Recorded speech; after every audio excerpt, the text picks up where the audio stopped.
Deputy President William Ruto has called for urgent implementation of the universal health coverage to save Kenyans from ballooning hospital bills whenever their loved ones are admitted in medical care institutions.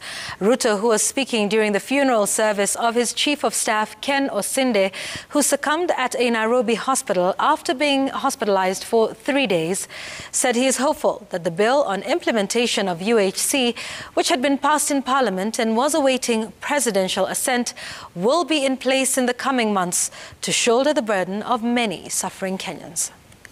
Know that Ken's voice opened every episode. It is at Ngata Farm, Nakuru County, where Deputy President William Ruto joined the family of the late Ambassador Ken Osinde, who served as his Chief of Staff, paying his last respect.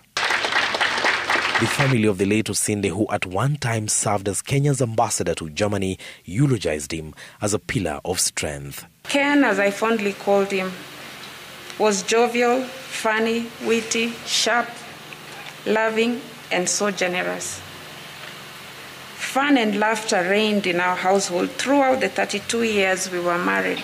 He was not someone who came to you with problems and asked for solutions, but rather one who diagonized problems and offered options on how to address them. The Deputy President eulogized the late Ken Osinde as an outstanding staff member who worked diligently to ensure smooth operations at his office, even when he was busy traversing different parts of the country. I delegated a lot of responsibilities to him, and he never let me down. He performed those duties to the best of his ability, and if he was not in a position to do something, he would come back to me and say, please, maybe this one, we can do it differently, and I would possibly assign it to somebody else. But Ken was outstanding. Ruto using the occasion to call for speedy implementation of the Universal Health Coverage Program, which he says will go a long way in cushioning Kenyans who continue to use millions of shillings to address medical expenses.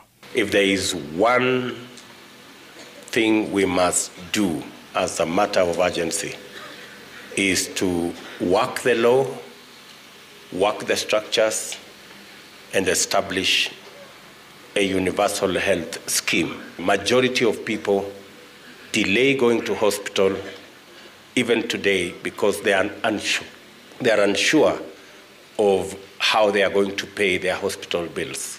Leaders who accompanied the Deputy President urged residents to rally behind him ahead of the 2022 general election and insisted that they will oppose the contentious political party's amendment bill, which was suspended to allow harmonization of amendments by legislators. We cannot allow laws that are brought without following the procedure.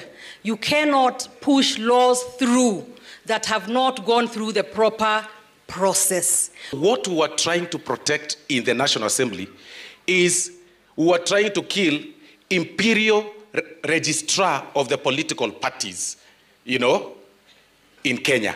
The late Ambassador Osinde died after suffering extensive internal bleeding due to rupture of the hepatic portal vein.